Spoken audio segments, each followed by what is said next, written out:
listening to the SNC podcast with Fusillade and Ozie. To ensure that you don't miss subsequent episodes and to listen to past episodes, you can visit us on our various social media platforms at the SNC Podcast.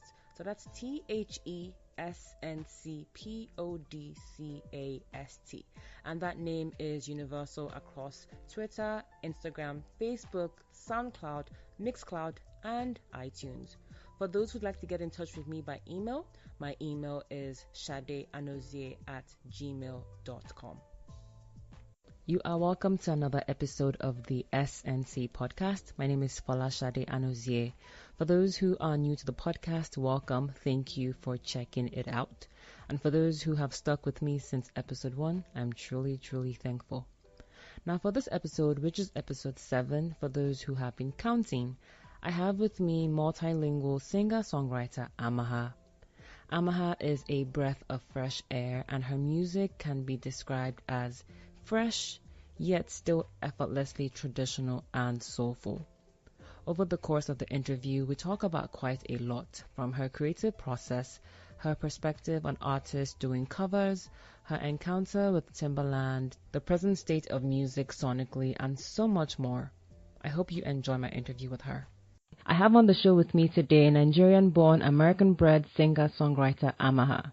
Amaha wrote her first song at the ripe age of 13, and she has not stopped writing ever since. To hone her craft even further, between 2015 and 2016, she took courses at the Berklee School of Music. Through the Consortium MMT program, she also received mentorship and tutelage from Dave Porter of Sam and Dave fame. Amaha's sound can be defined as soulful and sumptuous Afro-pop jazz dripping with vocalizations of lushness and sensitivity. At the 2016 ASCAP Expo, famed American producer Timbaland apparently echoed the same sentiment on the ability of Amaha's voice to transfix and inspire listeners. Talk about major credibility. Amaha, welcome to the show. Thank you for having me. Yay. I'm excited to be here. I'm glad to have you. So how has your day been? My dear, between the side hustle and the straight hustle is hustling we are. We have been doing straight hustling today, so it's been a good day. Very productive day, so it's been a good one. Okay, that's good. And how has 2017 been so far for you? 2017 has been awesome. I've released one single February 14th. Okay. Called Space Cowboy. Okay, we'll get to that later for sure. You know now, yeah. We'll get to that later. So you released that, okay. Now, just for the record, you know that I first heard about you through Bella Ninja. I don't know if you know that. Yes. Yeah, I first heard about you, Bella Ninja. For people who don't know, Amaha was featured on Bella Ninja in 2012. It was through their Red Alert music segment. It was by music writer Omnos, and I remember that the two songs were Nawa, Dukia, and Arigato Baby. And that was how I started... That was how I started stalking you. So it's been, 5 years of stalking, and I'm glad that I finally got you here. So glory be to the Most High. We thank the Lord, yes. I can go back and tell my village people I have stalked. My sister, 2017 is a year for that. So, okay, yeah. So you said your day has been great so far. I'm glad you said that. That's cool. Now, I always start off with the show. I always ask people to tell me what their passport name is. So I know you have Amaha, but what is the name that your parents gave to you? So if you could tell us what that is. Okay, so are you ready for this? Yes, I am ready. My full government Nigerian name. Mm-hmm. You are ready? Yes. Okay. Amelia Megoja Shimedwa Helena Akbutu. Okay. And see, that was hella fast. So say it slower so that I know I heard Amelia. Okay, Amelia, Amelia, which means industrious. Okay. Megoja, which means I forbid sorrow in Robo. Oh. Yeah, in my dad's language of Robo. Okay. Then Ashimedwa or Ashimedwalim, which means let God complete what he has done for me in Igbo, my mom's language. Wow. And then Helena, which is my confirmation name because I'm Catholic, and it means guiding light. And then lastly, Akbosu, which is my son name, which means the world is ours. Wow. So can you say that again slower? Amelia? It's Amelia, Megoja. Ashimedwalim Helena Akbutu. Oh, wow. That's so you're Urobo and Igbo. Yes. That's so cool. Yeah. I like people. Proud. Yeah. That's yeah, I'm glad. You know, I always like when people are like, not that I'm against people who are like, you know, just one ethnicity, but I think just being someone like me who's like Yoruba and Igbo, my parents, one person's Yoruba, one person's Igbo, and you know, people always try and put you in a box. Do you get that at times? That people feel like you have to be Yoruba or you have to be Igbo, you cannot be both. Do you get that? I don't see that as much whenever you have intertribal or intercultural or interethnic, depending on whatever term you want to use. I don't see that as much when you have a major ethnic group paired with a non-major ethnic group. I think you see that more when you have like intertribal with Hausa, Igbo, or Yoruba, Igbo, or Yoruba, Hausa. You kind of have them kind of jostling for position. Mm-hmm. I see that amongst the major groups. The non-major groups, I don't see that as much. Somebody that's Birom and marrying somebody that is Jukun, they really don't care. Yeah. They are both Birom and Jukun. Yeah. Same thing, I guess, with my dad and my mom, because my mom is not Eastern Igbo. My mom is Southwestern Igbo. Oh, okay. I don't even know what the difference is. I'm so embarrassed, but you know. Don't feel bad. Okay, your mom is not from Owerri, right? No, my okay. Is not from That's Owerri, east. That's east. Okay. Yeah. That's okay, so at least I know something. I'm redeeming myself. I need to go and visit, you know. Yeah, you know, there has to be an applause, which I'm totally, like, somewhat missing somewhere here. Where is the applause for this? I don't know if you can hear my applause. Can you hear it? I can hear it. Where's the applause button? I have the applause. Don't worry, it's there. Don't worry. I will do it in the post-production. Yeah, okay. So, where are you based at the moment? I am actually based in Southeast Texas. Okay. I'm just an hour and away from Houston, Texas. An hour and a half away from Houston, Texas. In a little town called Orange, Texas. Orange, Texas. Okay, cool. I have a cousin in Austin, so that's cool. Can you tell us how you got started with music? So music for me wasn't necessarily something that I thought of as an actual profession. Music was just something I did so that I would not run crazy. It was the thing that was my free mental therapy, dealing with being back home and because I don't know if you can tell already, but I was the weird kid in school. So being the weird kid, music was my safe space. Music was my escape. And it was just something I did personally. And then when I moved to the States, that was how I kind of dealt with being in a totally different country and getting used to the differences between coming from Nigeria and being raised there up until my teenage years and then moving to the States. So it was something I did that was kind of like free therapy. But in addition to just being therapy, it was also one of the places that I felt like I shined or I did well. One of the things that I felt just came naturally. It wasn't something forced. It was something that just came to me. So it was a blessing to have that. And so when I was about 17 was when I started thinking of it as a viable profession, not just something I did. And then when I was 24, 25 was when I decided I was going to make it my profession. Oh, yeah. Wow, that's cool. So it's safe to say that your original goal was not to be an artist. It was supposed to be some type of outlet for you. Yes. Okay. My original goal was to become a doctor, actually. Oh. I was going to be mending broken hearts. I was supposed to become a cardiothoracic surgeon. Look at that. Cardiothoracic. Let me know that background. Cardio what again? Thoracic surgeon. Oh, so that does that sound? Is that the heart? No. Yes. Okay. So basically the thorax. Yeah. Okay. In the heart itself. So that was what I was doing. Oh, so you're not doing that because you're pursuing music full time, right? I'm pursuing music full time. I mean, part time right now, but it's gearing towards. You know how you turn your side hustle into your main hustle. Sure. That's what I'm doing. Trying to make it main hustle, but right now I'm working in logistics and supply. Oh wow! Can you imagine? Yeah. From doctor to logistics and supply. I mean, it's not. Is it safe to say that your parents were kind of disappointed? Nigerian parents being the way that they are. Oh no, your parents are totally. I got blessed in this one. My mom, yes, when I said okay, I'm switching my major to music and theater, she was like, no, Yeah. But she's like, continue on with the computer engineering degree that you're getting. So I did, and then I worked in web development, and then I went back and got an MBA, and then shifted to global procurement and logistics. Wow. But she still has hope that I'll become a doctor, but she could see that music was the thing that I shined at. So she's always been a staunch supporter since I told her at 17 I was going for a contest, all the way through to now. She's been my cheerleader in the background. That's cool. Shout out to Mom. So I feel like it's always important for children to have supportive parents, especially when you are trying to pursue a career that you feel like society has restricted you or wants to prevent you from actually pursuing, because it's not it's not going to make you money now or whatever that is. So shout out to your Mumsy. Now, what was it like when you wrote your first song? Because like I mentioned in the introduction, you are a singer-songwriter. Can you tell us about, as you were trying to find yourself, moving to the States from Nigeria, what was that like when you wrote your first song?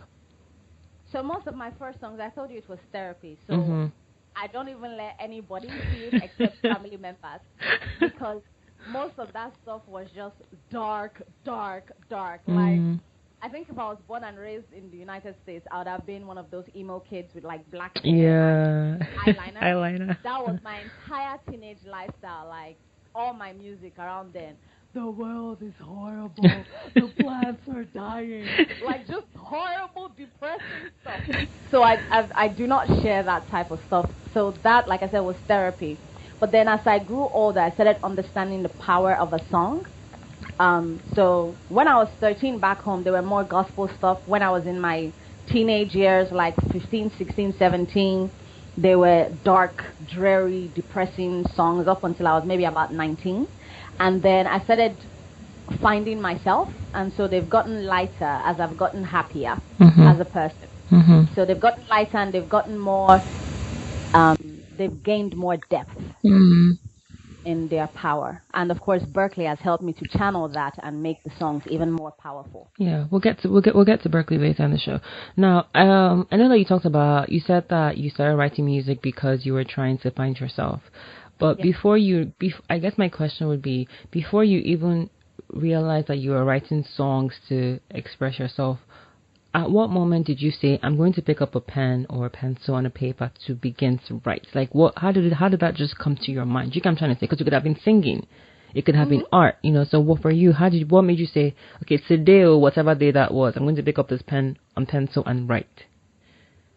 I was 13 when I wrote my first song, and honestly, it was to impress my dad. I was sitting in the back seat, and I can't remember which gospel artist was popular at the time, and Dad used to play that song over and over and over again. And I was very good at mimicry, so I would mimic the artist from the back seat. So one day he's driving the whole family to church, and then he hears me in the background, and he's like, kind of situation, oh my God, I keep singing it type of situation. So when he did that, then all the songs I wrote after that, I didn't write that many.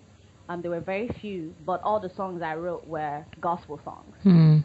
So just simple, praise be God, God is amazing, God is beautiful. Your vocabulary at 13 sometimes very is not limited, yes. Extensive, exactly. So God is nice, God is sweet, God is to be praised type of stuff was what I had started writing at first.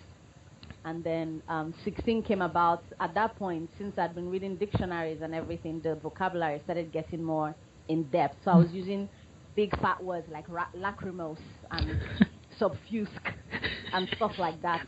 Just because I told you I was an emo child. And then, so after that, then it became, and my sister would read this, and she's like, this is just depressing. Like, you just drained my energy. Yeah. What is this? So it's the artist in you. After that, exactly, then I started writing more things about everyday life, things about love, things about success, things about getting up and starting again when everything has failed. More uplifting music. Okay, that's cool. Now, where do you draw your inspiration from when you write songs now? Not when you, like now, where do you draw your inspiration from when you write songs? More often than not, the way music comes to me, I call it something. That's why I really think this has nothing to do with me. It's a gift from God. It's not mine. Because I usually get songs complete So I would say about 80% of the time I get a complete song, meaning I get the verse, the chorus, the whatever else that goes into the song, sometimes with the music video concept for the song.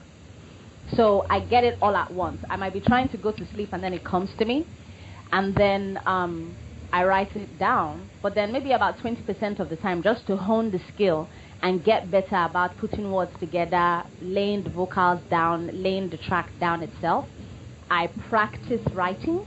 And usually whenever I'm practicing how to write and make sure I bring prosody into the music, I am using activities that are happening in the world today. So, for example, Nigeria, we are going through the Fulani herdsmen situation. We have all these things happening in the world. I try and talk about those that really have an impact on me. When the Alufo happened, I wrote a song about that. So I still am drawn sometimes to the negative parts of ourselves as humanity. So I use those to practice. And then, of course, the songs that come to me fully come from a happier, lighter side. So they usually come as a whole. Okay. That's interesting. Now, what is your favorite part about the songwriting process? Having the final song laid out. Hearing what you hear in your head live. That's what makes you tick. Yes, that's the best part of it. I honestly love every piece of it.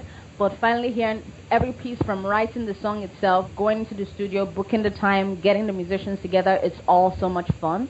I never get tired of doing it. But then hearing that final, that's the song I had in my head. And it's live, and it's something that I shifted from the spiritual to the physical realm, is amazingly powerful. That's so interesting. Now, because I feel like sometimes for some people, they just say, some people that are songwriters and my friends, they say for them it's more about just starting the process. That the fact that they actually have an idea, because sometimes ideas don't come to you that often. Like in a week you may have like one idea, or like one song you want to write. So for some people it's more of a, I get to actually start writing the song. For some people it's more about, trying to put all the different lyrics and melody, and chorus together. For some people it's the end product. So you fall in the latter of the end product version, which is okay. It's fine. Now, I know you touched about that initially. I mean, you talked about that a couple of minutes ago. You talked about how you start with the process of songwriting. Can you tell us, what do you start with? Is it the melody, the lyrics, the chord progression? How do you go about that? For people who want to know how you go about writing a song, how do you start with that process? Always start with something that you actually care about. It might not necessarily be something that affects you personally, but it has to be something that you care about, because people can recognize the difference between a classic and something that people can play over and over again versus something that just pops and goes away. Is the emotion behind what it is that you're bringing to the table. You can only craft emotion in the studio when you believe in the emotion that you're crafting, when you have maybe some kind of personal touch that you bring to whatever it is that you're recording. So start with your concept for the song, something that you want to speak about. It can be something as mundane as, I don't like the fact that chicken is about to die out on the planet because we've eaten all the chickens. So I'm upset that chickens are dying out. Just, even if it's something as silly as chickens dying out, and you're like, there are no more chickens for me to eat because all the other people have eaten all the chickens, write that song down because you care about it. It can be something very silly, but people hearing that song will gravitate towards that song if they have the same emotion. So always start with the emotion and the concept behind what it is you want to say. Have something to say whenever you write a song. If you're just writing it because you want it to make money, or because you want it to catch people's ears, or you want to become popular, you might succeed at any of those things, but those things usually do not last because people recognize falsehood in a song as well. Okay. So for you start with the idea. Yes, start with the emotion and the idea. Okay, and then do you now move on to the melody? Yes, so I start with the emotion and the idea. Which is the emotion and the idea, that's to kind of tie to the lyrics as well, right? Yes, so it's usually starting off with the lyrics. Okay. I might have an idea on the melody whenever I get it. Like I told you, I usually get a complete song, so I might have the entire set of lyrics. But then as I start, and I might have a strain of the melody, whether it's just the chorus that I have, or just the verse I have, or how I want the vamp to be. But then as I'm putting the melody into the song and crafting chorus line versus bridge and all that good stuff, then I start realizing, okay, maybe this word doesn't necessarily work here in the lyric. So I might change up the lyrics to fit the melody so that they merge or marry well together. So okay. That's my usual process. Okay. As a songwriter, is your strength in melody or lyrics? That's a question I've never thought about before. I guess I've never thought about that because then, you don't want to fall into hubris and say, oh, I'm so fantastic. It's not about it's not about pride. It's just about, this is where my strength is at. That's all. I would say my strength is more than likely in the melody, the way I vocalize things, the way I put together a melody, I would say is where my strength is. The lyrics are very good too. But like I told you, I was a bit of a nerd, geek, weird person. So sometimes they can go over people's head. Unless you are a nerdy person, and there are not that many nerdy people, they might not get a turn of phrase or a particular word usage. So you almost have to break it down if you want to impact or reach a lot more people. So with the lyrics, I have to struggle sometimes. But the melody is usually pretty darn good. Okay. So for you, you would say your strong point with humility is the melody. Yes. Talking about pride. My sister, please, All right. Now, I told you about the whole, you said you struggle with the lyrics. I read somewhere that Leonard Cohen, who died not too long ago. He once said that he sometimes spends a whole day struggling to find the exact word to describe what he wants to say in a lyric.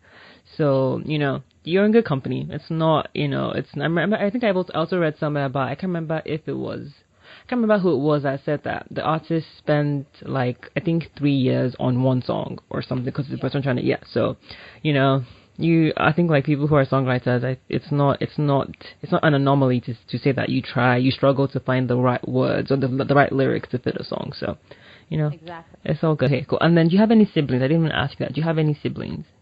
Yes, they are my besties. I have 3 sisters and a brother. Oh, are you the oldest? Yeah. No, I'm the middle kid. Oh, are you serious? You don't come across you don't come across like you have middle kid syndrome. You seriously? There is that there is such a thing, right? Middle kid syndrome. Yes. Oh my gosh. Yes, I do not have it at all. It's like, you sure you're the middle kid? I'm like, yes. Yeah. Okay. I'm a peacemaker usually. I understand the folks up top and I get along with the folks on the bottom. So yeah. if anybody is having any kind of conflict, I'm the peacemaker type of person. Okay. Yeah. And the comedian. Yeah, the comedian. All right. Well, I think you come across as someone who's you don't come across as a first child, no offense. You just come across as someone who's just cool with their own self, That's good. Yes. I'm glad to hear it. Yeah. I just don't get that vibe from you I'm middle child, who'll save me. It's not about me. All right, now, back to my questions. Do you carry a tape recorder around?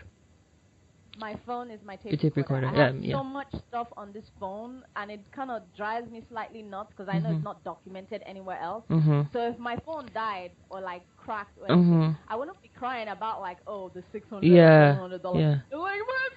Mommy. I mean, I think that because of this conversation, I'm hoping that you keep on backing up your phone. I'm hoping you do that. My dear, I have gotten 5 different 32 gig things. That's my sister. That is the real, because I can't, because when you lose all those, because I interviewed VTech, the producer, and he was saying that he has this habit of not recording stuff or documenting what ideas that come to him.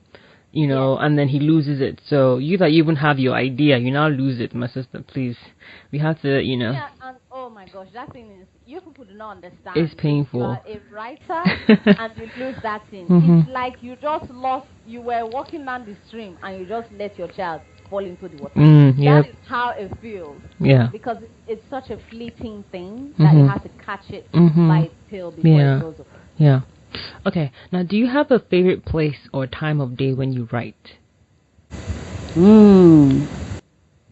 Like I told you, I don't feel like I'm the sole proprietor of my music. So I feel like my music angel likes to disturb me when I'm about to sleep. It must be on a different time zone because I will be ready to enter that bed. It will just come from nowhere. Yeah. Madam, stand up, please. I have song for you. I'm like, look, please. I'm trying to sleep. But that exact night time when I'm 2 seconds away from sleeping, or first thing in the morning when I wake up and I'm trying to get ready. I get a lot of good inspirations at those 2 times. Okay. All right. That's so. But you don't have a favorite place, but your time is more either at night or in the morning. Yes. Okay. Well, I guess maybe the place would be your bed. Since yes, it happens, my bed. Yeah. It's usually where it goes down in the bed. It goes down. we switch from DM to the bed. Okay. Now, what instruments do you play, Amaha? I play the udu. I play a lot more percussion. Okay. So I actually have some friends that I brought with me. I play this guy over here, which is the agogo or the gong. I play the udu, which is the water pot drum that Igbo people have, but I think probably, I want to say Hausa, but I know a northern tribe also uses as well. And then I have the tongue drum as well. And then I also have something that I'm beginning to now pick up. I realized I do not know any chromatic instrument. So I'm trying to pick up a guitar and a kora as well. Oh, that's so I want cool. To just little ways of playing this instrument. Even if it's just a few notes, you can pick on them. I'm gonna ask you before I was gonna ask you, but that kora, right, that you just showed, wasn't that one of the instruments that was in your songs? Nawaduki, no, was that a lute? No, I actually don't have a kora or a lute in there. All of the stuff you hear on Nawadukia was played by me, fooling around with Fruity Loops and playing with cardboard boxes to make like the heart type sound. Can you just imagine? Yes, wow. Because I was just like, oh, see, I see, but it shows you how far technology has come, whereby you're even thinking that, this is like a live instrument. Well, anywho, I feel betrayed, but it's okay. The only thing that wasn't was the papam sound, which was the computer. Everything else was stack of textbooks. Literally, it was a stack of textbooks, the back of a guitar, one of my water pot drum, like just little percussive stuff on there. Wow. I played live. And did you produce that track yourself? Yes, I did. I went into a studio to record, but the entire track was produced by me. Wow. Okay, so since you also produced, I didn't even know you produced as well. So let me touch on that.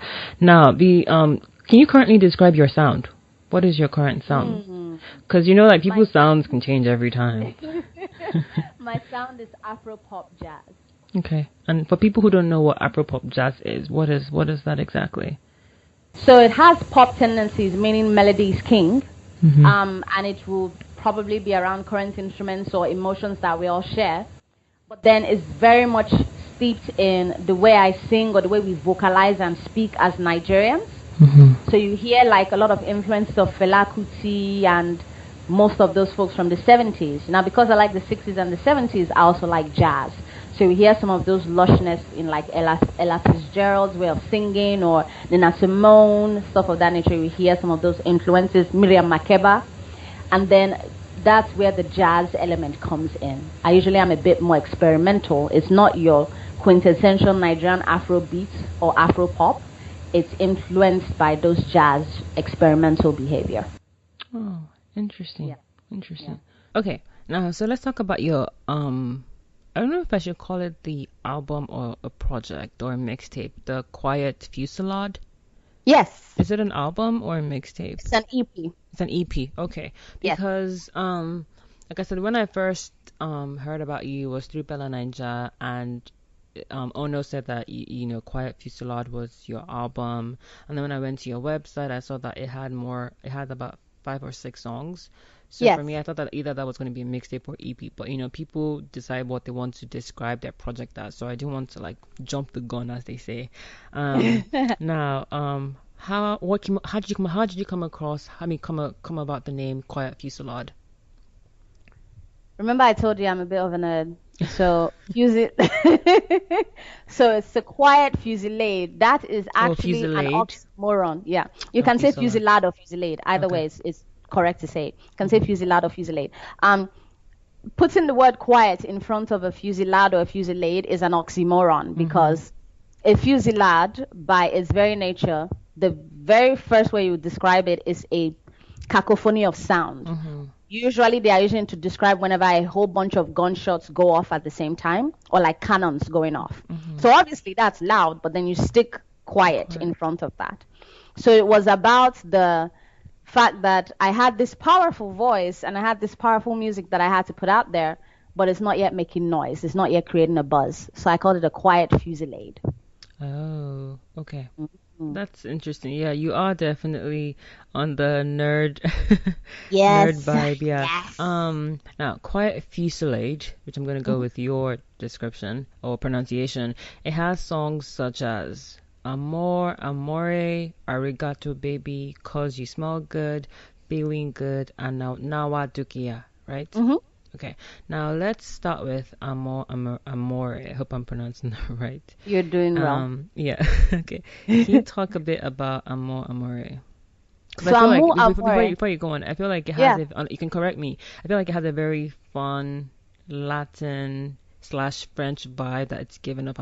Is it safe to say that? Or am I wrong? You are absolutely on the money, and I'm Okay. glad to hear that because then that means I did my job well as a musician. Okay, yeah. So it was influenced, and if you notice, I said it's kind of like the salsero. I normally call it Latin mix or salsero mix. That's because I used to work at a salsa club as a side gig that I did at the time. So I heard a lot of salsa music and I learned how to dance salsa and bachata and all that good stuff. So I wanted to make something that fused into that, but then I also speak French, Japanese, and German. So I wanted to have. Hell? Why aren't you working for the UN? So many people have asked me that question. I've been recruited by the UN and the CIA, and I'm like, I'm not the person you want handling your secrets because I will cave under pressure. Anybody brings some kind of drill near my eyeball, it's going down. I am telling them everything and anything. Because I'm dope, yo. What the hell? Like, seriously? I am so... See, I struggle. I know English. I did try. You did try that? I did try. Not going to do Japanese. Love you, yo. Okay, yeah, so continue. Yeah, so you used to work at a salsa... that's dope, though. You used to work at a salsa club, yeah, so... Yeah. Yes. So I used to work at a salsa club. I was like the hostess and, hi, buenos dias, blah, blah, blah type person. So I learned how to do salsa and everything from being there. And I also like salsa music. So I wanted to make a track that had French influences, but then I didn't speak Spanish. So I actually recruited my friend that I met in France, who was Moroccan, but then spoke Arabic, Spanish, and French. And then we kind of toggled back and forth on the English portion of it, and then kept the correct Spanish, because my Spanish was horrible. It was babblefish Spanish. Yeah, so then she helped me to correct my Spanish, and then I wrote the song completely. Now, what was the inspiration behind it? Was it just like your experience working at the salsa club that you said, oh, I want to make a song that has this type of sound or vibe? Yes, I wanted to make something that had that kind of sound or vibe. I actually had a previous version of that particular track. So I wrote it initially, but then with horrible Spanish. And then I wanted to do it again once I started working in the salsa club, and I wanted to make it now a true Spanish salsa remix. So that's the final remix that you hear on the EP. Oh, so, and who you produced that song? Yes, I had very awesome producer and studio engineer that worked with me. His name is Terrence Clark, was the producer or co-producer, and then I'm still thinking Terrence Clark. What is his name? Chris Carter. Sorry about that. Chris, don't be mad. Chris Carter was the one that opened his studio to me, and then also helped with the studio engineering and making sure everything came together beautifully. Oh, nice. Okay, so let's just give the people a sound of what Amore sounds like, okay? And then we'll be right back. And we'll be right back.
Yeah, it's one of my favorite songs from you, from Quiet Fusillade.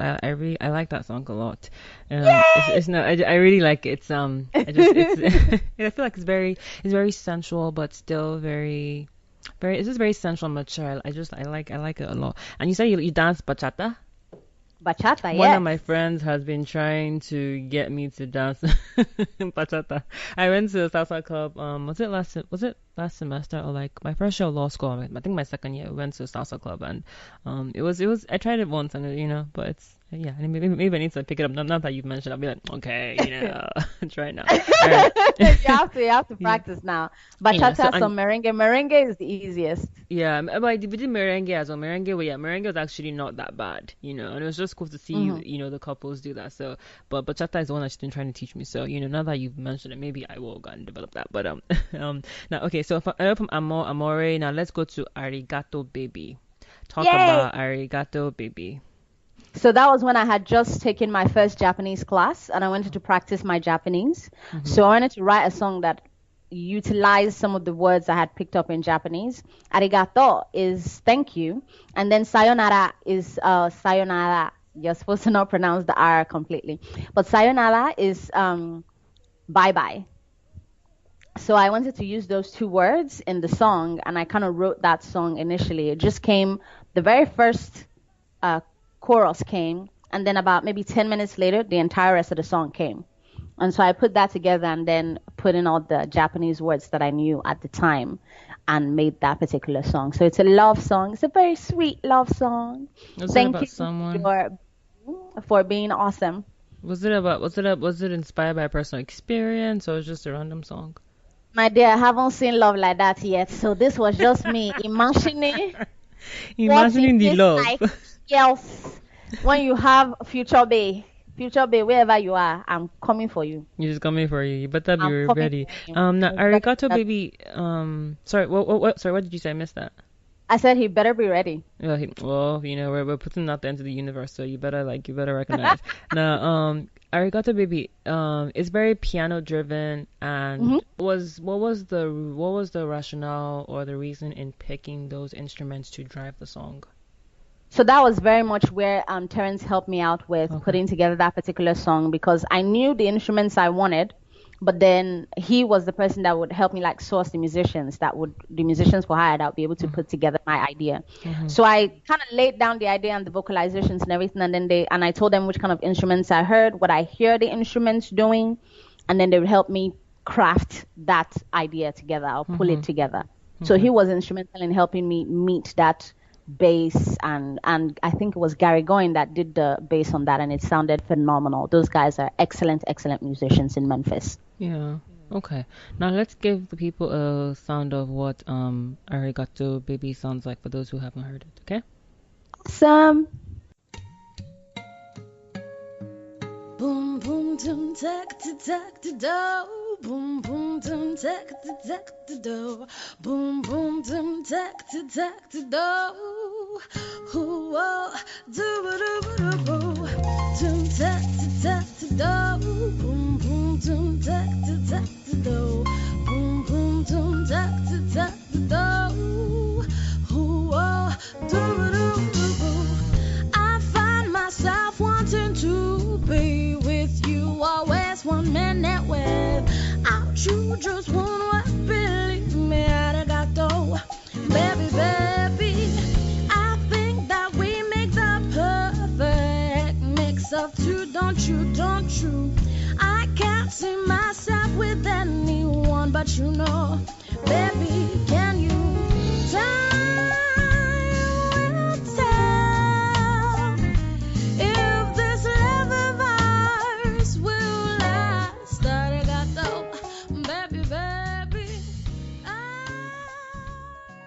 Okay, so that is Arigato Baby. Now I'm going to move on to so this song, I feel like it cracks me up. It cracks me up because I feel like you are just speaking my mind. The song is "Cause You Smell Good." Yes. Okay, that is the most random title, but it's so awesome. Okay, to talk about the title quickly, how did you come up with that title? Don't judge me, but like the first thing I see in a guy is not actually something seen, is the way he smells. Oh my, that's why I'm saying that. You're speaking my mind. I'm telling you, let me tell you, if you want to carry him, if you want to steal me, kidnap me, get a guy who smells like, oh my, hey, oh my gosh. Guy, which soap? What are you using? Well, seriously, and you know like guys that do it very well, like it's not overpowering, like they just smell like. I said that they smell like pure sex. That it's just so nice. Oh, anywho. See, it's a Sunday. We have gone to church. Please don't take me back. I'm just saying, like, you know, like it's just so nice. Okay, but speak about 'cause you smell good. Yeah. Mm-hmm. Yes. So, 'cause you smell good was literally about that. I was with a dude, not because he had anything else that was fantastic about him. We were not on the same wavelength mentally. We were not on the same wavelength in any particular spare, but he just smelled bloody fantastic. So I kind of dated him for a while. I was pretty young then, so my excuse is I was young and foolish. I did not have any other excuse besides that. But I dated a very nice smelling man for a little while there. And this is about him. Okay, so because you smell good has that in that because the intro I feel like is superb, and I'll get to the intro very soon. But it gives off that very funky vibe. Bass guitar, electric guitars, drums are coming through, right? Okay, so and if you remember, the name of the album was quite Fusillade. Part of it is I wanted to show off that I could do any of the styles, even though I have my particular style. I wanted to show off that I could do any of the styles that were popping off in Memphis at the time. Memphis is a very funky, bluesy, jazzy type of town. And so these are all kind of things in those lanes, but specifically tied to the way I sing and perform. Okay. So your inspiration was because of the guy you were with, because you were young and naive, sure. Say that to yourself. That is my excuse. Yeah, that's your excuse, of course, yeah. Let's get a vibe of 'Cause You Smell Good. Be right back.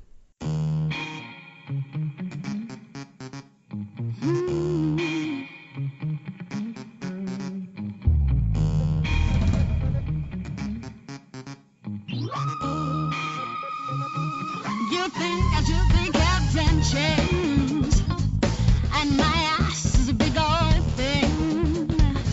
You think I should take it easy, brother, but you're in my daddy, no way. I can do what the heck I like. Last time I checked, this is a free country. I'm just in it for the fun. I'll take my chances, cut and run. I'm just ready 'cause you smell good. I'm just ready 'cause you smell good.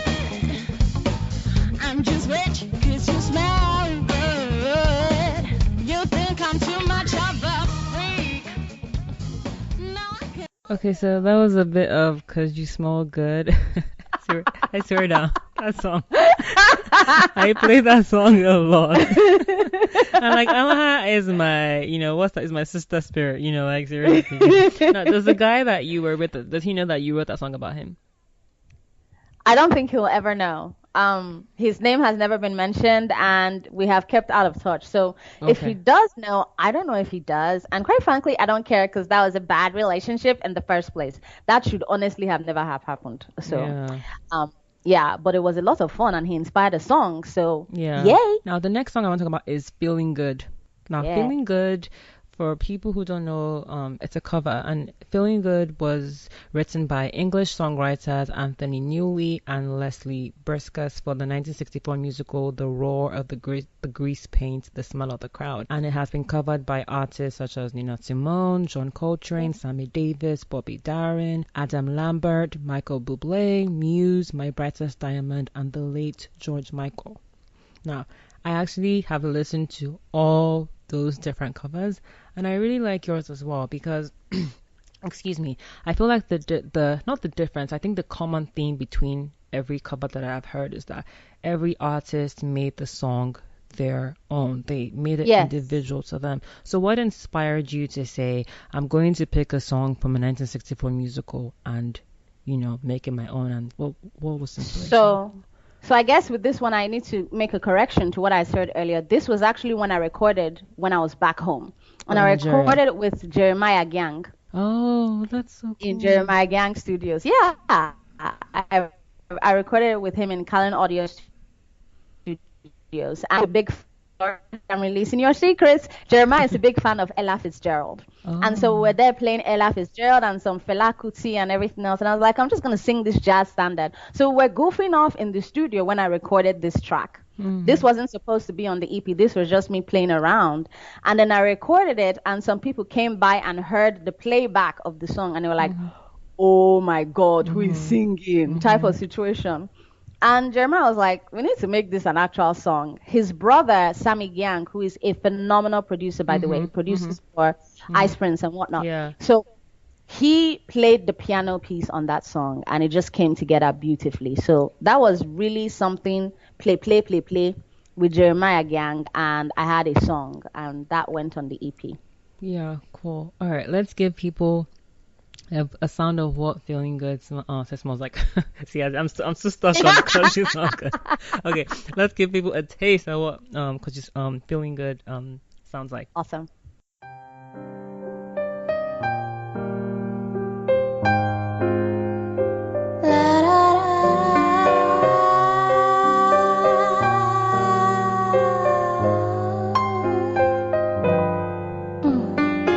Birds flying high, you know how I feel. Sun in the sky, you know how I feel. Breeze on by, you know how I feel. It's a new dawn, it's a new day, it's a new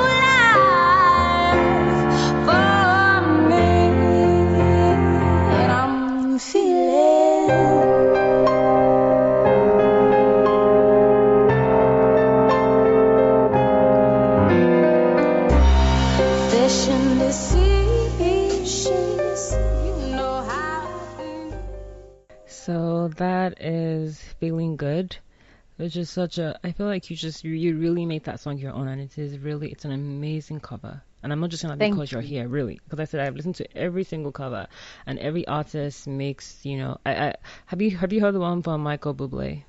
Yes, I've heard the one. So I feel like his version, it needs to be in a Bond movie. It has that Bond movie vibe. I don't, Yeah. So he's publishing people need to get on that. He needs to find a way to, seriously, it's very Bondish. I love his delivery, but yours is also awesome as well, because it's just I feel like yours is very soulful and very emotional, and the way you deliver, it's just fantastic. Now, thank you. We'll go to Nawadukia. Okay, actually, before I go to Nawadukia, what's your take on artists doing covers of songs? Because some people have different comments on whether you should do a cover of a song. So what's your take on that? Not. For live performances, my strong head initially was like, I'm not doing anybody's song. I'm only doing my song. My song is the one that you need to be. No, my darling. If you want to make money with utilizing the gift that God has given you, you need to start by bringing people on with what it is that they're familiar with. Those songs are popular because people like them. A lot of people like them. A lot of people can recognize them. A lot of people can sing to them. So start off with that. Definitely perform your own material, but start off with that so you get your audience tied into you, and then slowly take them on that journey to where you then bring them into your own style of music. So look for an artist that you respect or you really like, make the performance of their track your own, but then start people off with something that they can recognize, because you are building a foundation, and then you get them to your own music. So I say cover music. Don't do exclusive covers unless you are a cover band. And that's all you guys do. But if you're an artist trying to start out, especially, give other artists, perform other artists' tracks and music, legally, of course, and then slowly bring people into your own particular brand and style of music. Okay. Now, let's go to Nawadukia. What was the inspiration behind that song? So Nawadukia was written around 2009, I think 2009, 2010. That's when we were having the drama that was happening in Jos. And I guess that was the first time it got put into our collective conscious that, there's a divide in the religious line, along religious lines in Nigeria. And I guess it was a rude awakening for me because I grew up in Benin and literally my neighbor was a Sele. This person was old religion, animism, and Ogun and Shango worship. This other person was Muslim. We were Catholics. And all the kids and everybody got along together, eat food everywhere. So it was very strange to then be an adult and see this thing happening where we are now fighting along religious lines. When I grew up around people that they are in an inter-religious marriage type of situation. So it was about being an Igbo wife. I just kind of took it back to the Biafra situation, imagining being an Igbo wife to a Hausa man.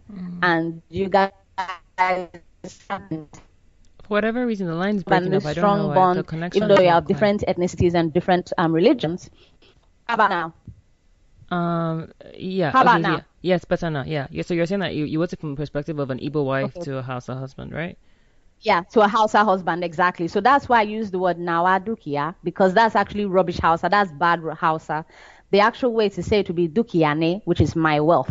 Oh. So I say Nawa Dukia to kind of sound like a woman that's learning another language that might not necessarily know how to properly put the words together. That's why I use Nawa Dukia. Okay, and I feel like that because that was one of the songs that was on Bella Ninja, and I feel like that northern vibe and the northern sound just comes out so effortlessly. So let's let people get a sound of what Nawadukia sounds like.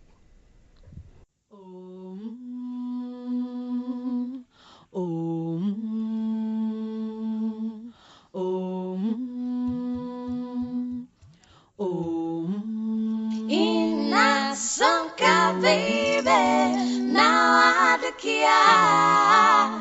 Ina sonka baby, now I do kia. Ina sonka baby, now I do kia. Ina sonka baby, now I do kia.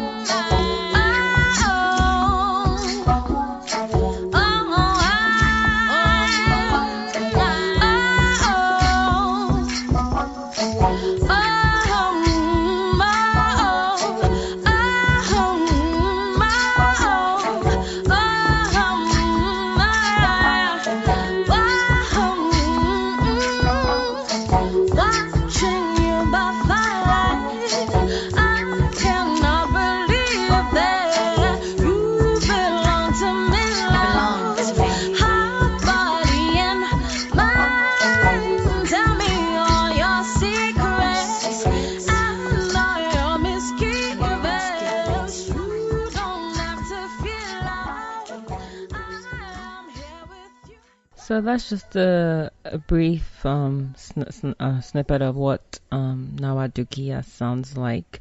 You have lyrics in Nawadukia such as "Tell me all your secrets, all your misgivings. This world is a mystery. This life is a journey. I've been blessed to know you. No worries, my darling. We'll stand strong till the end." Yes. That's really, and how long did it take you to write the song? It came in like a 10-minute situation. It was literally the entire song. At the time, too, I had taken Lali 1100, which is basically whenever they have a foreign language class at my university. And the foreign language was Hausa. We had a Hausa Fulbright scholar come to the college to teach Hausa for Hausa 1 and Hausa 2. And that's how I picked up the Hausa that I used to write the song. Oh, where did you go for college? University of Memphis. Oh, okay. Wow. Yeah. And then where did you get your MBA? University of Memphis. Memphis as well. Okay, so you're a Memphis girl to the core. Go Tigers! Go Tigers! Go Tigers! Really? Okay. So you speak Hausa, you speak Japanese. And what else was it that one you said? German and French. My sister. So Hausa, my Hausa is horrible. But it comes across because there's certain parts that you can hear the Hausa language, and I think you did a good job. For me, someone like me who doesn't speak Hausa. Okay, cool. Now, you apparently were also supposed to put a mixtape called Slack of the Say. Yes. What happened to that? That actually came out, and it's still out there. It's on my Bandcamp. So if you go amahaonline.bandcamp.com. I have to put it out. I'll send that link to you as soon as bandcamp.com. So amahaonline.bandcamp.com. Okay.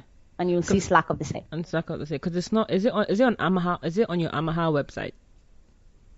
Yes, it should. Well, it should be on the Amaha website. If it's not, I'll put it on there. Yeah, because I didn't. I've seriously. I've spent a lot of time on your website, so I didn't see it. Yeah. Thank you. I'll go ahead and make sure that it's on there. I'll do it prontissimo after we finish this call. Yes. Now, your most recent single is called Space Cowboy. Yes. So can you talk about Space Cowboy? So Space Cowboy is about a See, now everybody that's hearing this now think I'm just dating all these rubbish guys. I promise it's not like that.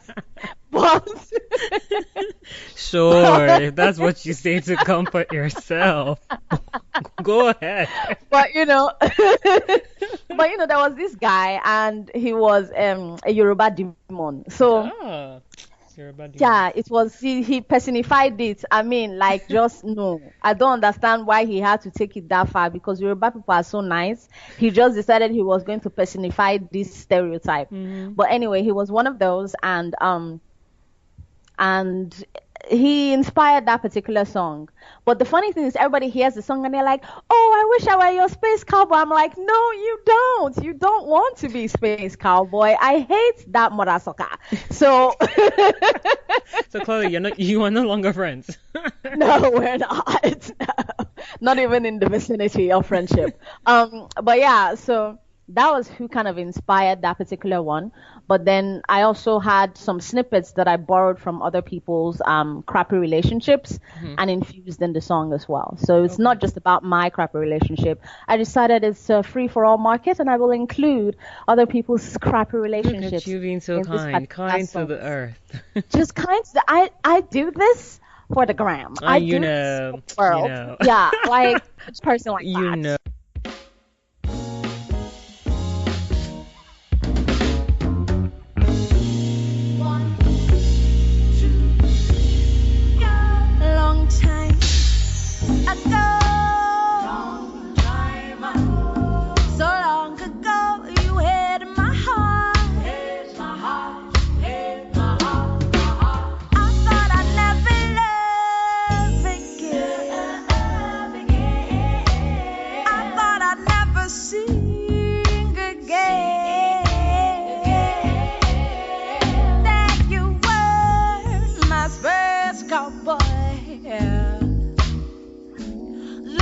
Just as good and just as fly as the last time. I can't help myself falling in love again,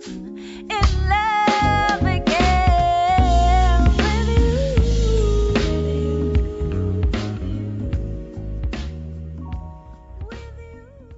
Because you're a writer. Why haven't you tapped into the publishing aspect? So up until, like I told you, this was not necessarily something that I took seriously as a profession until more recently. Part of me going back and taking those classes with Berkeley and everything is because I realized I knew jack squat about the music business as a whole. So 2015 was learning on a formal scale what it actually entails. 2016 has been late 2015, 2016 was getting my stagecraft up. And then 2016 was joining ASCAP.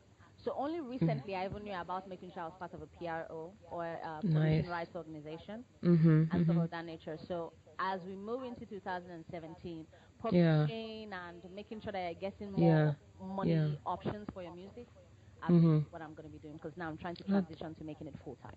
Yeah, that's pretty dope. What was your experience like? Because I know you just touched on that briefly. What was your experience like at the Berkeley School of Music?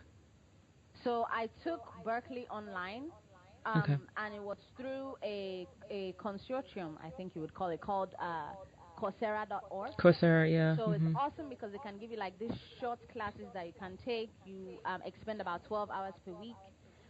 Focus on getting something that you actually want to use that you can use for your business. So for me, it was getting a capstone, doing everything all the way to a capstone for music through Berkeley, and just getting a real good basic introduction to the music business. So it was pretty phenomenal. You can go back and watch the videos. I still have access to all that learning. Mm-hmm. So I like the fact that I can always go back whenever I'm forgetting something or missing something and relearn that information. What's your opinion on the song formula process nowadays, whereby songs are strategically crafted to make them more memorable? Because the comment is that we live in a short attention span culture. And you demand short attention span songs. So what's your take on that? I am on the fence on that one. While I understand the fact that at the end of the day, whether we like it or not, as artists, we are making a product. It is a business. So I understand that word, but your product reaches the masses and you're targeting them in a way that you would place any other kind of product. But at the same time, you don't want to lose the soul, because at the end of the day, even though we are marketing a product, that product has power. That product has not only physical power, meaning that people can be stopped dead in their tracks and listen to a track, or they can hear something and it will take them back to a memory and relive something. It also has spiritual power. Depending on the kind of music you feed yourself, you can be a happier person, or you can be a sadder person, or you can be angry all the time. It has power over your emotions and your spirit. So I'm on the fence. I think every musician, if they want to do justice to this and make sure that they utilize the gift that God has given them, they need to learn the business aspects of it. But at the same time, they need to learn that while they are learning the business thing, it's a gift from God. It's not theirs. So they need to give due process and respect to the Most High for giving them that gift. And that means they can't make it completely monetized or completely fake or completely product. They have to remember that there's a physical aspect to making music. Okay. Because, we hear about the fact that you have to have a hook in the intro and a hook in the pre-verse. You have to have so all these different. But at the same time, I guess the alternative comment is, what about people who would say, but I want to make money, Amaha. So if I want to go down your route of saying I want to ensure that my music is giving life and giving soul and inspiring people, I'm not going to, because music like that doesn't really sell as much as music that is, even if it's not talking about ass or whatever, music that's just like, happy-go-lucky. What would you say to that? It depends on you, because honestly, I feel like there's space for any of us to fill the sky. I make food music. I make music that I refer to it as food music, because you sit down. It's soulful, sumptuous Afropop jazz, because you sit down and you digest the music that I make. I want to be able to make money from that. That doesn't necessarily mean that I might have a fan base of a Rihanna who is just making music that is memorable, but nobody's really tied to, nobody's really engaged to, nobody's really married to. So there's space for any one of us to shine, and there's space for any one of us to make money. You just target and make your music using the business side to the people that want what it is that you're bringing to the table. If you are selling microwave popcorn music, target it for microwave popcorn people. If you are selling sit down, Momsy washed her hands to make the pounded down music, then sell it to the people that want to sit down and digest and drink a glass of wine as they are hearing this something powerful. So you target your audience based on what you make. Cool. Okay. Good point. Do you think that pop music nowadays? Do you think that they all sound the same? Honestly, I'm beginning to hear a lot of duplication in pop music. And if you think about it, you understand why. Even in Nigerian Afrobeats, you are beginning to hear duplication. Because most people want to make money. We are not as bad as the American scene. No offense to America, but everything is beginning to sound the same. We are not as bad as that, because we still have a variety of cultures and we still want to sound original in Nigeria. But at the same time, people want to make money. It is seen now as a viable profession. Before people got into it, so a lot more people stayed in the music because they loved what they were doing. Fame was a byproduct of it. Now people are like, I want the fame and I want the recognition and everything else. But honestly, if this wasn't making me money, I could be doing something else entirely. I'm just about the money and the cash. And if you look at their music, that's what it talks about usually. Sex, money. Nothing powerful, nothing memorable. The, I guess, alternative comment to your comment is the fact that maybe the reason why it sounds the same is because you have the same songwriters and producers who are working on most of the top hit songs that we have nowadays. So there's going to be some overlap in what, you know, one producer does for whoever it is to another singer, songwriter. You know, Absolutely. So, yeah. Absolutely. Did you have anything else to add to that? I think that also falls into it, because if you are trying to make money from it, obviously you're looking for the people that will give you the social accrual or the social platform to stand on. Because if you say, hey, I made a track by Timbaland, or hey, I have a track that was done by David Guetta, people are more likely to listen to you and say, oh, who is this person that David Guetta or whomever wanted to work with? Versus if you say, I have a track that was made by Bob John Studios over in Arkansas. Who? Mm-hmm. But if it's dope, but see, if it's dope, and you know, I feel like regardless, even if it's made by, let me use myself, Shadiano's. If it's dope, I feel like timeless music, good music will always sell. That's just to me. I mean, for the most part, like, promotion is important as well. But you know, I feel like good music is always going to sell. Good music is like Gary or like salt. It will always come through. Speaking of Timbaland, you said in my introduction talked about Timbaland, saying that your sound was very unique, has a way of transfixing you. You got to meet him, right? I didn't get to meet him live and direct, so here's how it happened. Okay. Can I take a few minutes to talk about that whole situation? Yes. Okay. So basically I was at ASCAP. Like I told you, I was trying to get the more music side of things and understand. Since I joined this PRO, so I went for their expo. And I really was not going there to do anything but get my team or find my team that would help me to take the music to the next level. So I got to ask him a question. I got in the line, went in to ask him a question, and I started talking, and he's like, I love the way you speak. Time of situation was the very first thing that he said. And I was like, if you like the way I speak, you should hear me sing. Niger, now we are quick on our feet. Very sharp. If you like the way I speak, you should hear me sing. And everybody was like, sing, sing, sing. All the audience was like, sing, sing, sing. And he's like, you sing? I'm like, yes. It's like, okay, sing something. And I just started with, should I sing it?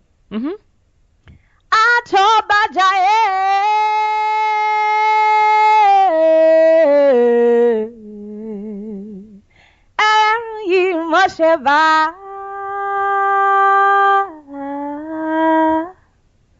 Abalalala Ti Bagbalo Eni Ti Fagbani Ni Dama Amato So We Bekai Ambeka Tube. So that's what I sang real quick. That Oriki. Okay. That Yoruba Oriki. Real quick. What I sang. She said real quick. What did you say? That Yoruba Oriki is what I'd sang. And the funny thing is that I sang that twice earlier that day when I met a girl from Jos and when I met a girl from South Africa. Because honestly, I was looking for the Africans at this ASCAP so that we can all link together and understand the music thing. Because sometimes you want people that understand what it is that you're doing from your side of the continent type of situation. So I sang it twice earlier that day.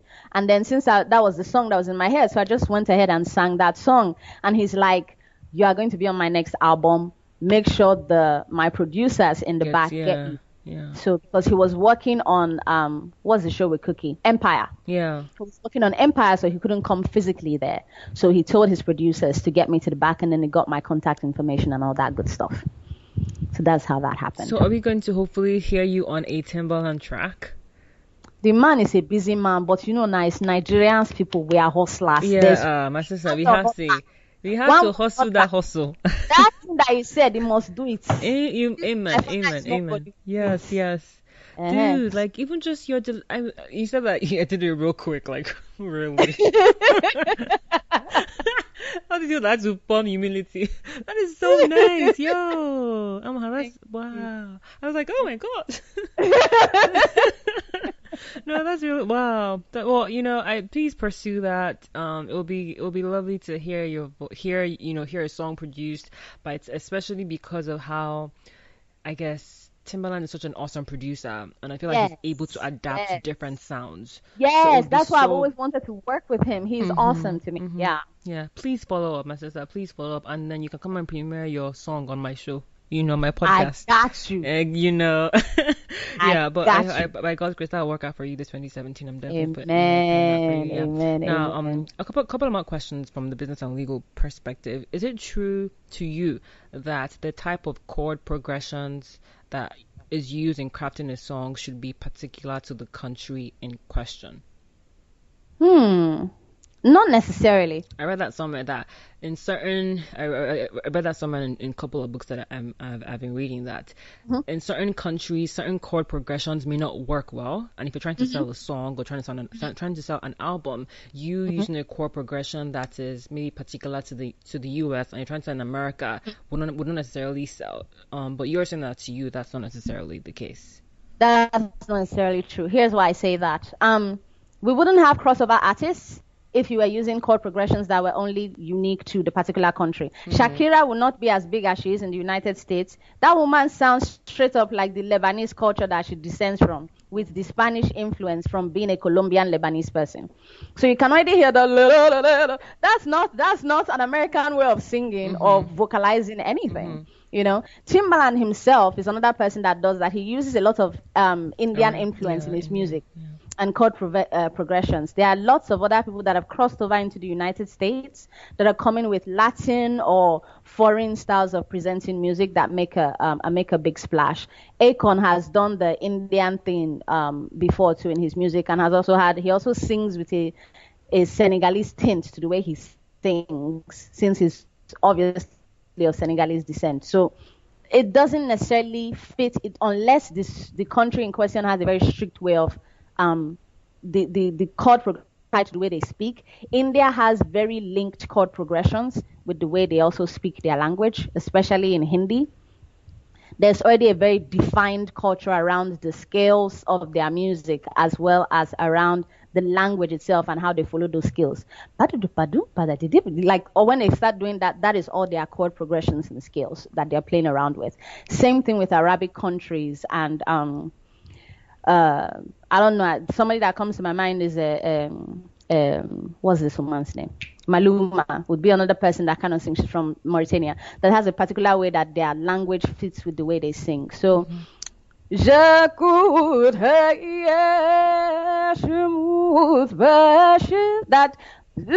like melismatic way of singing does not necessarily work in an American setting. But if you know how to market it, or if you bring in certain Western elements as well, it will work. Okay. Interesting take. Now, sorry, I think your answer was just very interesting in comparison to what I've read. So everyone has different perspectives, but that's a very interesting way of looking at it from your perspective, and I appreciate that. Now, do you think, as a songwriter and as a singer, but let me just focus on you as a songwriter, do you think that an artist should be able to write his or her own songs, or at least contribute to the writing process? As a true artist, if you go around calling yourself an artist, you should be able to contribute to the writing of your own song, or at least put together the melody. Why did you say so? Whether you're, because it is an art form. If you do not know at least some element of the art form, then you are not an artist. You are just marketing a product at that point, is the way I look at it. Is there anything wrong with that? There's nothing wrong with that. But like I said, people have microwave popcorn music and people have sit down, wash your hand and cook the food music. So if you are doing microwave music, that's for you. That works fine. You are not necessarily in it to be an artist. You are in it to make music. There's a difference between I just make music versus I am an artist. If you are calling yourself, having the onus and the chutzpah and the cajones to call yourself an artist, okay? You better be involved in the writing of the music, or whether it's in the melody that you're putting together, whether it's in the instrumentation that you're putting together, whether it's in the actual lyrics that you're putting together. Some piece of the writing needs to be ascertainable that you are involved in. Okay. Yeah, there is lots of schools of thought about that. There are schools of thought that echo what you're saying, and there are schools of thought that say that an artist does not need to write their own song.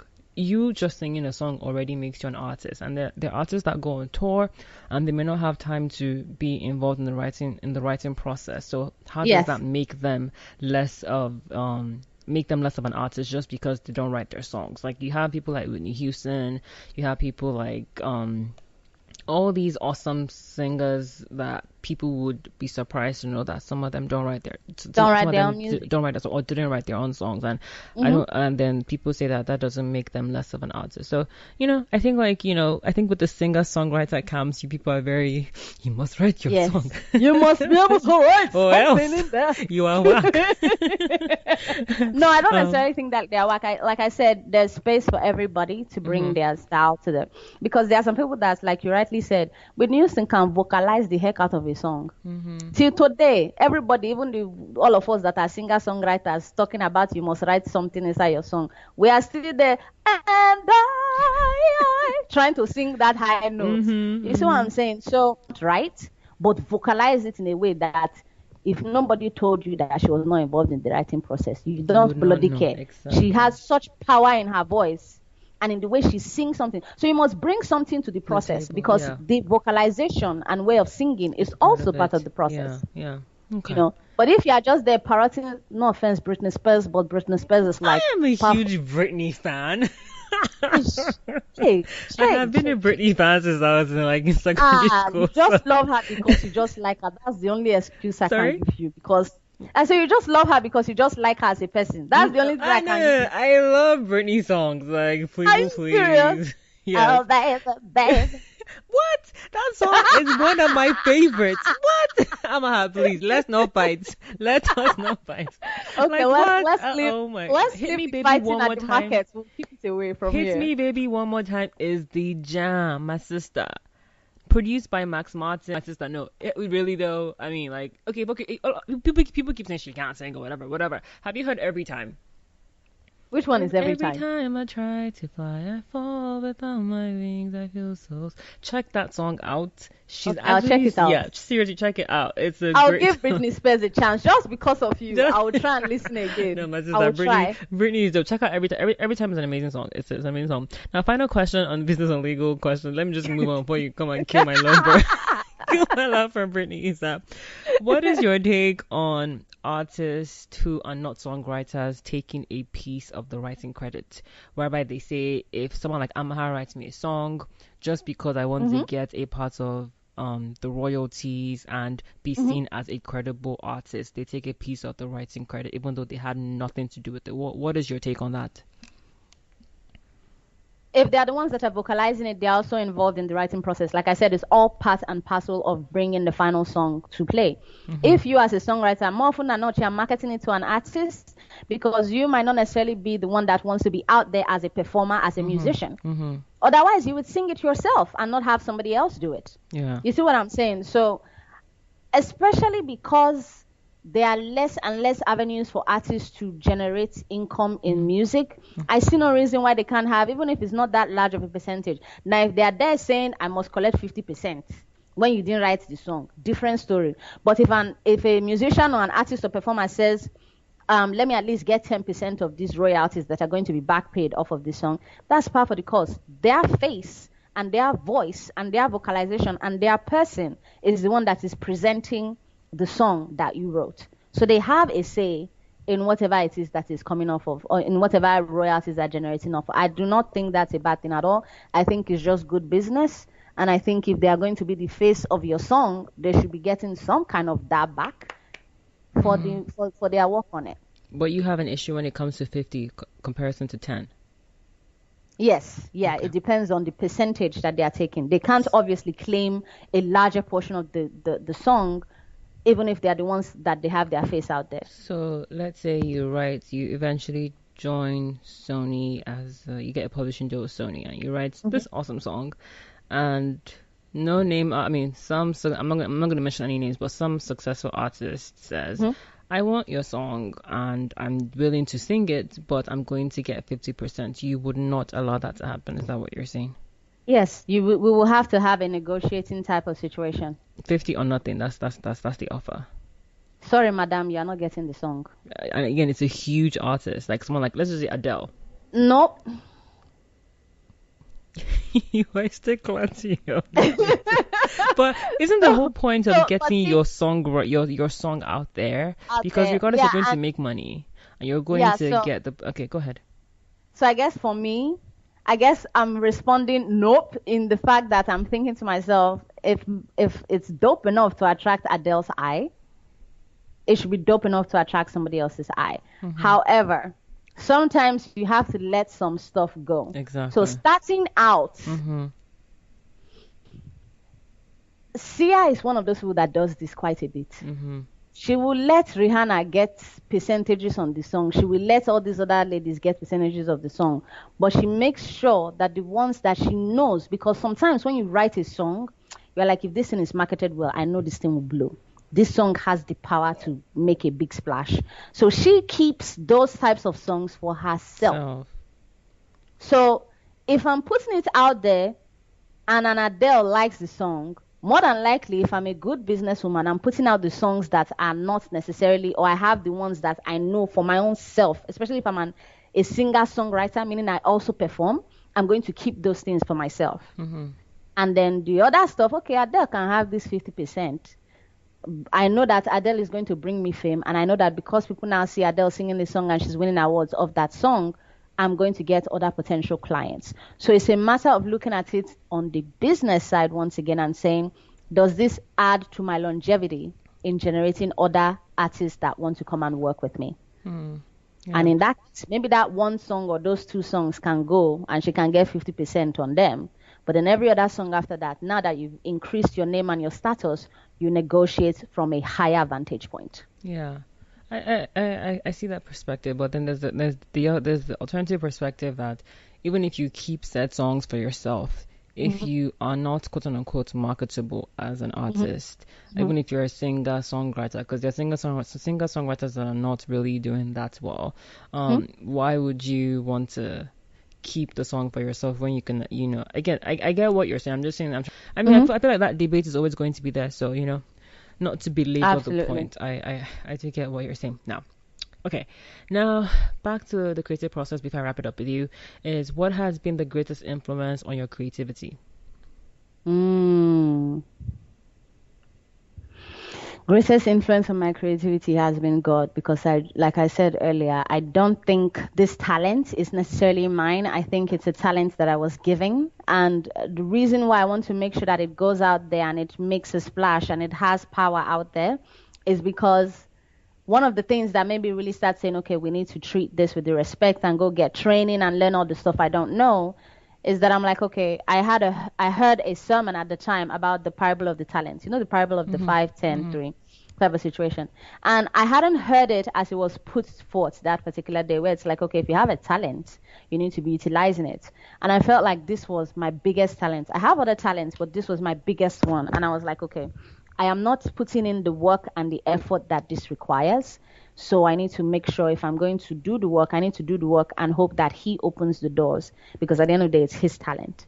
So my job right now is to be a creative stenographer, document all the stuff that my musical angel gives me at 2 a.m. in the morning, take it and make fantastic music in the studio, put in the work, do all the hustle. Hopefully it translates into a full-time gig that pays me well enough to be able to have a good standard of living. But all the door opening, all the opportunity getting, like being in front of Timbaland and having that opportunity, that's God, that's not me. So he will open the doors to make sure that the talent goes from 1 to 2. Okay. Cool. Now, before I move on quickly, you talked about being a producer. You produce your own songs. What software do you use? So oddly enough, I am not your producer in the quintessential, she makes entire beats by herself. Normally, that was something strange that happened, but I am learning how to use a DAW. That's part of why I took the Berkeley classes. So I have a DAW that I'm beginning to use and put together my own music. So I'm getting stronger in the strength as a producer. So I use, when I first started, obviously, Fruity Loops was the gateway one. Now I'm using Acoustica Mixcraft. Okay. And then I have other DAWs I'm beginning to look into, one of which is going to be Ableton Live. I want to kind of look into using that as well. Okay. So it's more than likely going to be Acoustica Mixcraft and Ableton Live. That'll be my two major DAWs. Okay. And what made you make that? What made you say you wanted to add being a producer to part of your repertoire? As an artist, usually you are going into the studio and you are relying on a producer to come up or to put together your track. Because I get the songs completely and I have a very distinct, especially living in the United States, sometimes it's harder to explain the Nigerian side of things that you're wanting to appear on your music because they are not as familiar with, they don't have that lexicon. This line keeps breaking Nigerian up. Continue. Lexicon. Mm-hmm. You do that better if you have, can you hear me better now? I can hear you now, yeah. Uh-huh. Okay, so you do that better as an artist if you are able to speak in the language and in the terms that the producer understands. And I think I can only do that if I at least have some producer cred. I might not become the next Timbaland, but I will be able to at least say, I want this, this, this, and this, and I hear it here, and this is where I want dynamism, and this is how I want the track to flow. Mm-hmm. Yeah. I mean, I feel like it's for as an artist or whether a singer, songwriter, just an artist in general, it's always good if you're well-rounded. If you can, if you can master your own song, if you can mix your own song, if you know, so there's nothing wrong. It just makes it that much more amazing. Obviously, at the same time, you want to give it to the professionals, but if you can, for the demo, make your own thing sound as good as possible before you, give it to it's always a good thing. It's powerful, and plus you also get more money that way because you can now also claim producer credit. Exactly.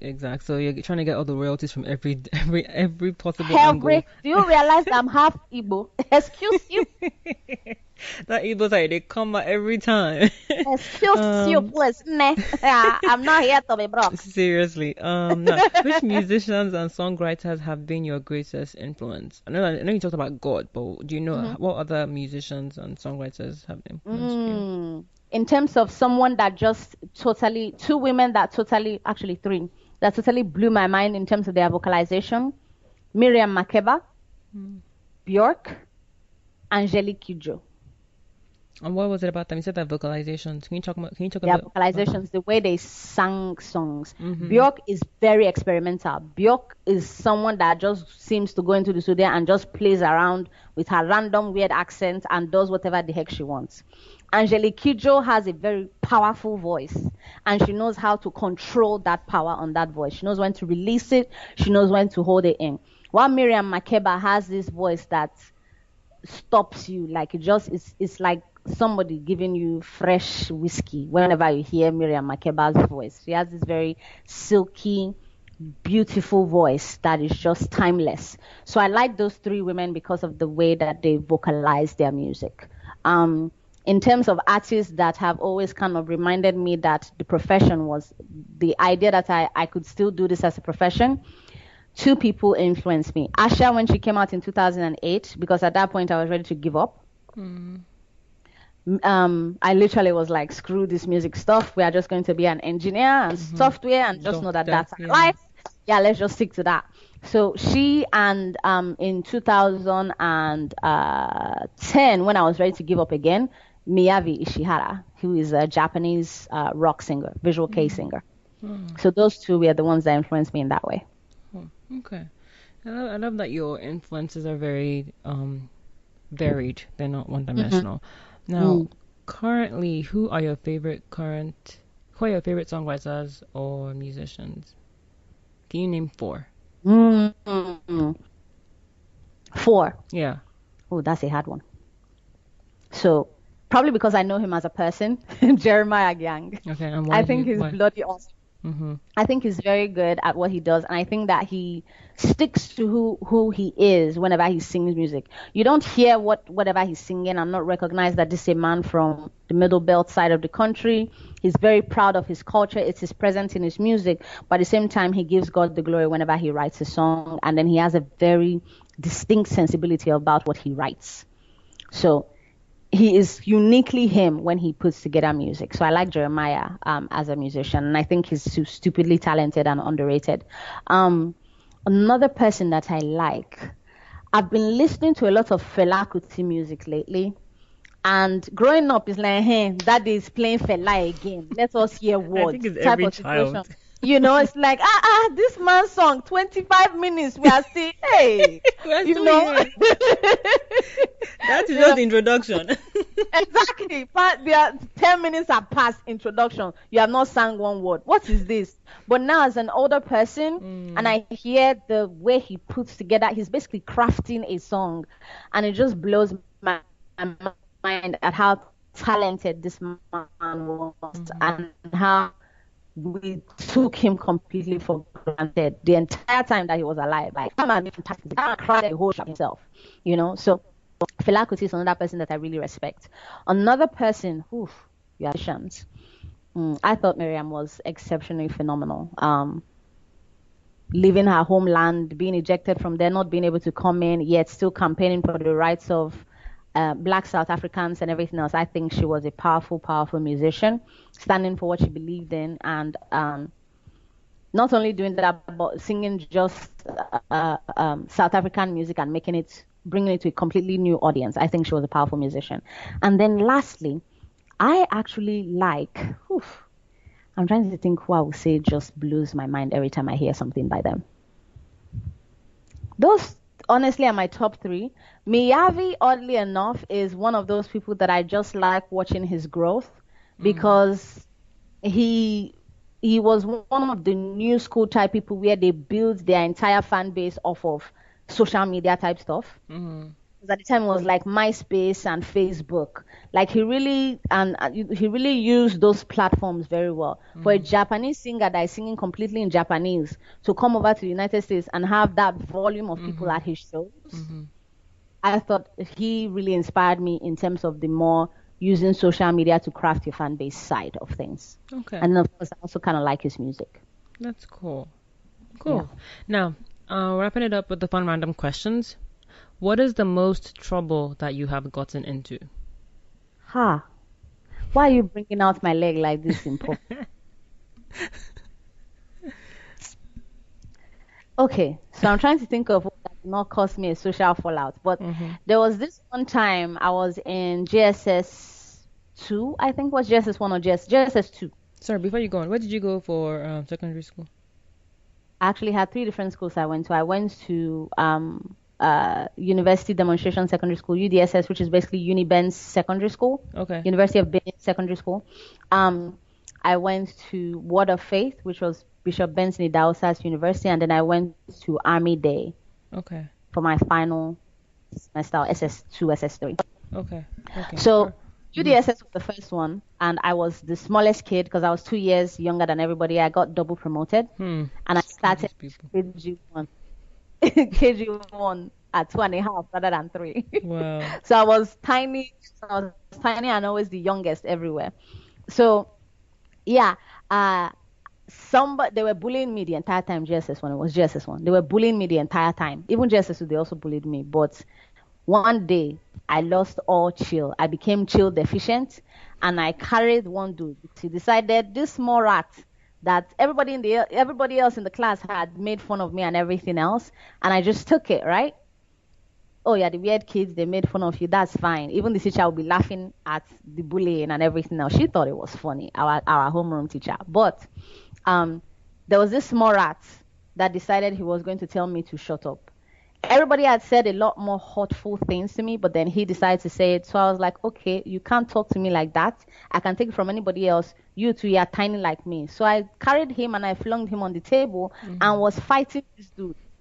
My dad had to come in. I left marks all over his face. I literally gave him like Yoruba tribal marks on the side of his face. So my dad had to come to the school, and I had to explain myself to my father in the principal's office.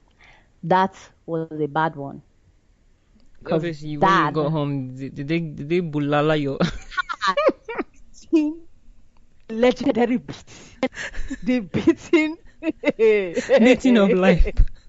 Beating of life. That one, and then just before taking my common entrance examination, which you used to get into secondary school, there was a Latin soap opera. I don't know if you remember No One But You. Yeah, that's soap opera. I've been looking for that soap opera on YouTube. I cannot find it. Rich Also Cry, Secrets of the Sand. Continue. Secrets of the Sand and Rich Also Cry. See, we are kindred. So anyway, yeah. So like No One But You was my jam at that point. So my parents like, have you studied for your common entrance? Amelia is in front of No One But You, looking at Raquel and Maximilian. So my father said, you will not. My mother had told me once, told me twice. My mom's younger sister came and said, Amelia, go and read, go and read. I didn't. My mother said, okay, I will wait for your father to come back. It would be better if our mother beat us than for daddy to beat you. So my silly behind still snuck back out to go and watch No One But You. My dad came back. See, flogging, legendary beat. So my dad finished my behind. I was literally jumping chairs. You know that beating where you're like flying over, freaking doing parkour in the living room, jumping over stuff. That was the beat down. Wow. But the funny thing is, I became number 2 in the state. I was behind the number 1 person on the common entrance in the state by just 3 points. Wow. So you I see never that forgot beating, that. as Nigerians would try and rationalize, maybe it worked. It worked because I still remember how to solve the circumference and the area of a circle and all that kind of stuff. Today. Oh my gosh, I hated math when I was younger. But, I mean, I liked it. I had a good teacher, Mr. Mudashiru, and he was such an awesome. That's one of my favorite teachers in secondary school, Mr. Mudashiru. But thank you for that story. 2 more fun random questions. What motto or mantra do you live by? God first. That's it. That's it. If you put him first, a lot of stuff kind of falls into place. Not saying that I am, oh my God, she just carries Jesus, she's so holy. No, I have I have strayed so far. I don't even know why he keeps talking to me. I don't even know why we are still cool. But God first, honestly. Okay. Everything else falls into place. Cool. Now, the last one is, what were your 4 favorite songs from Nigeria in 2016? Ooh. Bana by Techno. Yes, that's going down. Bana by Techno. What's his name? Oh, that's terrible. Rika Hassani. Okay. Gentleman. Rika Hassani's Gentleman. No Forget by Adekunle Gold featuring Simi. Okay. One more. One more song that just got me. It's not from 2016, I don't think. Okay. Yeah, it's Rabba by DJ Shapsky featuring I heard that what's his voice name? Yeah. I can't remember who it was. Yeah, I really like that. Okay. Omoge, my Rabba is loaded. Oh, once that song starts off, I am on the dance floor acting like I do not have home training. Like, I love that. No home training. Cool. I love that. Cool. All right. Now I'm going to wrap it up. What are your plans and hopes for the future with regard to your music for 2017 and forward? Onward, rather. To make it a full-time gig that pays enough to have a good standard of living and to be able to pay all my bills and still have money left over to save. So to make music my full-time gig. Okay. It's my goal for 2017 going into 2018. Great. And I'm not necessarily looking to become the next Rihanna, but I'm definitely looking to find the people that like what it is I do and are willing to invest in what it is I do for a long period of time. Okay, great. And get the publishing and record deal as well by God's grace, are you, Michelle? Amen. Yes. Amen. As long as it's not a 360 deal. Sorry? Yeah, it's not. So long as it's a 360 deal. 360 deal, yeah. So you're versed to 360 deals. Absolutely. Okay. All right. When you get to that road, let us know how it goes. I won't say more than that. Okay. Now, for people who want to keep up with you, because I feel like I could go on to that, but I don't want to make this podcast unnecessarily too long, because it's really great talking to you, and there's so much that we can talk about. But people, like I said, we live in a short attention span society now, whereby people are like, yeah. Okay. Now, so for people who want to keep up with what you're doing, can you share with them your social media info and your website information? Absolutely. Everything about Amaha is going to be either www.amahamusic.com or Amaha Online. So all social media handles, Facebook, Amaha Music, SoundCloud, Amaha Online. Look for Amaha Online or Amaha Music. You will find me. Okay. And the website itself is www.amahamusic.com. Okay. So that's Facebook, Twitter, Instagram is all Amaha Online. Yeah. Amaha Music. Amaha Music. Yeah, Facebook Amaha Music, Instagram Amaha Music, Twitter Amaha Online, Okay. SoundCloud Amaha Online. Okay. All my social media handles are on the website www.amahamusic.com. Yeah, that's where you find it right there. Okay, great. Well, thank you for coming on the show, Amaha. Thank you for having me. I'm glad that you did this with me. Thank you so much. And I'm really looking forward to, if there's any way that, see, I'm coughing, I'm really coughing. If there's any way that when you're recording that your song with Timbaland, you can somehow bring me in as your lawyer, and I have to be in the studio. My sister, let's make that shit happen, okay?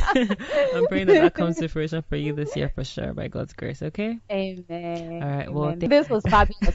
We know we are going to be friends later after this part. As in, right? No need to stalk anymore. No need to stalk, right? I mean, like, going on your web every time.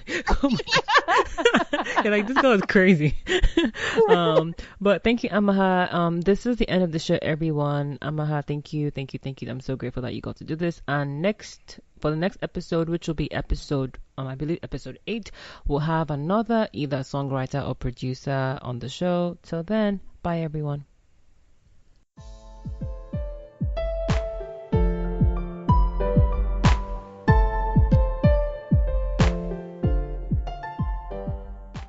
The SNC podcast is produced by Sade Anozie and Tomiwa Fawumi. To ensure you don't miss subsequent episodes, you can follow the show on its various social media handles at TheSNCPodcast. So that's TheSNCPodcast. And that name is universal across Twitter, Instagram, SoundCloud, Facebook, iTunes, and Mixcloud. For those who'd like to get in touch with me by email, my email is shadeanozie@gmail.com. Alternatively, you can follow me on Twitter at Shade Nonconform. Till next week, cheers.